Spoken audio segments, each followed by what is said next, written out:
Good morning, ladies and gentlemen, friends and family. My name is Robert. This is Seven Up and At It here on the Said It Show.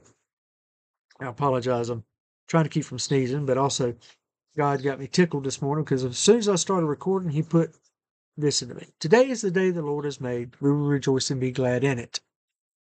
And it is a beautiful day. The sun is out, nice breeze is going, birds are having a sing along. The squirrels, rabbits, they're running all over the yard. Chickens are having a ball cackling, trying to keep up with the birds, I guess. I don't know. But it's a beautiful day. At the same time, this beautiful day we're also experiencing in this country a drought in many parts of the country. We are here. And when I said that, just that quick, when I just said that, God said, yeah, said there are droughts all across the world right now. It's a spiritual drought. How many are not receiving the living water? How many people are lacking the living water? And that's so true. There are a lot of people. You look at the disdain, you look at the just the lack of caring about following God's word in the world today. So ambivalence, that's the word. You look at the ambivalence that people have right now when it comes to following God's word. They will do their own thing. And they're not experiencing that living water that makes us better each and every day. Now, look, am I perfect? God, no. I'm a flawed Christian, just like many of you, okay? I am not a pastor, a priest, teacher, preacher, any of it, okay?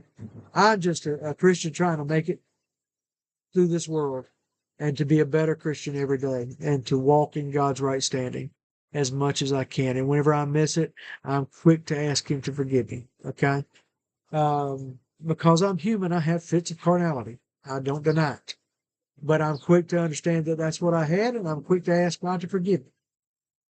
Because the quicker I get back under His protection, the better off I am. So, anyway, that has nothing to do with the word today. Well, maybe it does. We'll see if it does as we continue along. But today, what is this video all about? It's a daily devotion. Okay. To those who have been here before, thank you for being here. Thank you for coming back. Thank you for listening.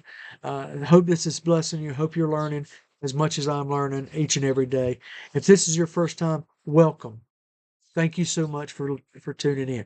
As a matter of fact, go back and look at some of the other videos. Okay, we would be blessed by it. I'd love for you to uh, listen to some of those and let me know. And please, if I'm missing it, if yeah, I'm out of kilter with what God's word says, let me know. Okay, because I'm not perfect. All right, I make mistakes, but I need to know that iron sharpens iron, steel sharpens steel. If I make a mistake, if I miss it, let me know so therefore I can be a better Christian. Okay, and I can get back in the full knowledge of God. Okay. If you love what I'm saying and you agree with me, just give me a thumbs up and let me know that you're with me. That's all I ask. That's perfect. Um, that lets me know that I am doing what God's called me to do. That I'm on the right path. So let's get into it. Um, how do we choose a verse? Because this is a daily devotional. We pick a verse every day. We do it simply by this. We look at whatever today's date is, and today is July the 11th. So we'll look at chapter 7, verse 11 of a book of the Bible, and today it's Psalm. Now, many times I will look at verses prior to and after uh, before I will do a video on it so I can learn the complete context of what that verse has to say. In this case, in Psalm, pretty much when you get the verse, that's what it means. Okay, so hopefully that I may talk about the previous and after, but this verse pretty much says it. Okay, and so let's get into it. I'm reading from the New Living Translation. I'll also reference a couple of others. I focus on about 8 to 10 translations. I looked at a few more, but I'll never use those. So, that was a waste of my time. No, it wasn't, because I learned not to ever use those again. So, never is there a waste of your time. You're always learning. So, chapter 7, verse 11 of Psalm, in the New Living Translation, it says, God is an honest judge. He is angry with the wicked every day. And the 1599 Geneva Bible, it says contempt. In another translation, I can't remember which one it is, but it says that it was indignant. And so I looked up, just in the Webster's 1828, I looked up the word contempt. And it says the word contempt is one of the strongest expressions of a mean opinion which language affords. I mean, it's the act of despising.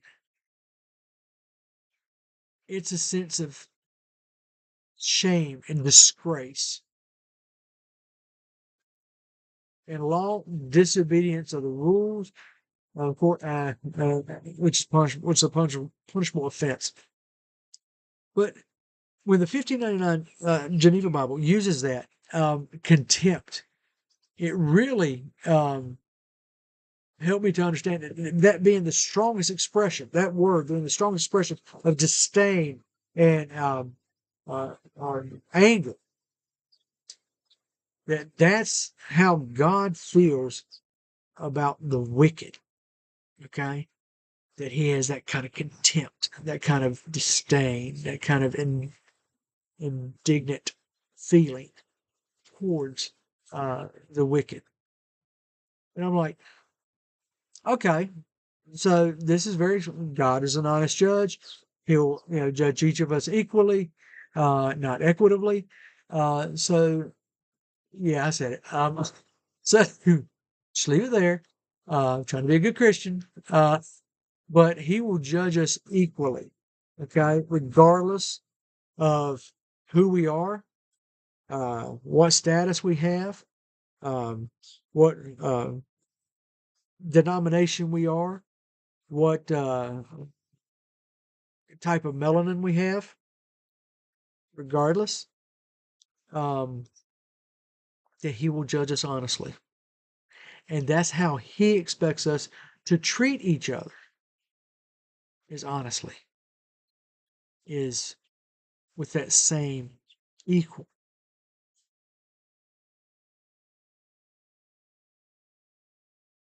Okay. However, when it says he's angry with the wicked every day, we are too sometimes. And we can be angry. And we can despise what the wicked do.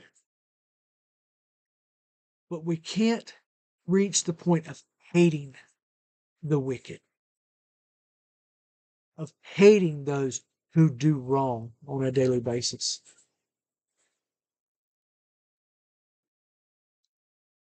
God doesn't say he hates them. In this verse, he says he's angry. He holds contempt. And it's not for them as an individual, it's for what they've done. Okay? So there has to be that difference. And that you can have contempt, you can have disdain, you can have anger. But don't let it get to the point of hatred. There has to be a difference.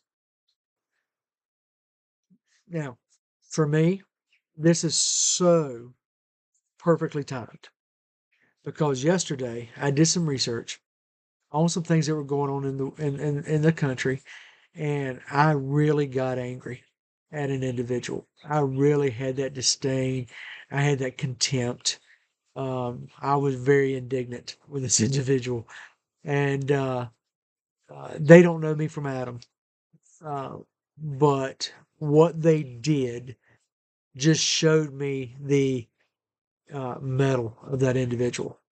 It showed me what kind of person they really are. And I felt that anger. But as time went on, I felt sad for that individual. That he took it upon himself to do something that was, in my eyes, cowardly, um, selfish, self-centered, um, throwing a temper tantrum in a way. Okay, refusing to do something that you are hired to do because your feelings got hurt, because things didn't go your way, because you don't like the other individual who brought it up. So you're not going to do what you're supposed to do. I'm not going to go into any great detail here because that's not what this is about. But no matter, you're going to go through, each and every one of us going to go through that today. That somebody's going to do something that they shouldn't have done. That somebody's going to throw a temper tantrum. Okay? That somebody's not going to do what they should do because their feelings get hurt. Okay? And we can be angry. We can have contempt. We can be indignant or have disdain over what that individual does, but don't reach to the point of hatred. Don't. Because once you reach the point of hatred, you take it out from God's protection. Okay? And you get into a situation where Satan can enter in and Satan can cause even bigger problems. Okay? Do this. Have that anger. Okay? But at the same time, pray for that individual so that they'll see the error of their ways and so that they will correct that problem within them. Now, should we call it out? Should we bring it to that person? Should we let it be known? Yes. Because if you don't let a person know where they've gone wrong, how are they going to ever learn? It's like your children. When your children do wrong, do you let them know? Now, that's a whole nother discussion, but I hate to throw another verse in there, but spare the rod, spoil the child. I was raised, that wasn't spared, and I didn't spare it growing up with my kids. No. Anyway, that's a whole nother discussion. But yeah, call it out. Let it be known, but don't do it in a hatred, in a hateful manner. You can be angry, like I said, but don't reach the point of hatred. So, look, I've gone past the 10. I had to explain what we do, so that takes a little bit of time, and I apologize. But look, I hope this blesses you. I hope this helps you today. And if somebody comes up and does something that angers you today, don't reach the point of hatred. Love them anyway. Okay? Pray for them. But call it out if it's wrong. Okay? But do it in a loving manner. So, as always, God has blessed you to be a blessing. So today, bless somebody else because that is what truly changes the world. Until next time, we'll see you on the next video. God bless you all. Have a great day.